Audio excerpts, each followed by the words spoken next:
ছোটদের গল্প স্বল্প চ্যানেলে তোমাদের সবাইকে অনেক অনেক প্রীতি ও শুভেচ্ছা জানিয়ে শুরু করছি আজকের গল্প। চলো আমরা সবাই শুরু করি। একবার একটি কাক ও টুনটুনি বাগানে বাস করত।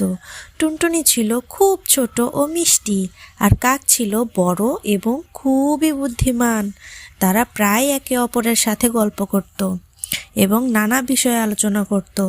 একদিন টুনটুনি বলল, আজকে আমি একটাও ভালো খাবার খুঁজে পাইনি। তুমি কি কিছু খুঁজে পেয়েছো? কাক হাসতে হাসতে উত্তর দিল, হ্যাঁ, আমি ভালো খাবার পেয়েছি এবং খেয়েও নিয়েছি।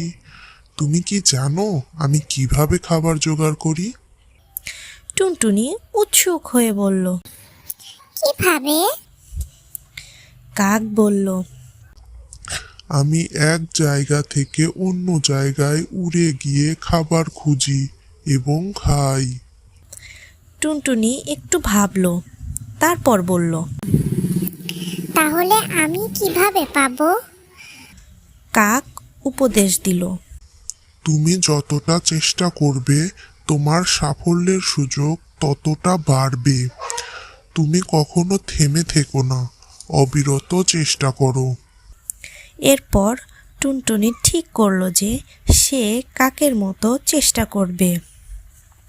এই গল্প থেকে আমরা শিখলাম যে থেমে না থেকে অবিরত চেষ্টার মাধ্যমে সফলতা অবশ্যই সম্ভব।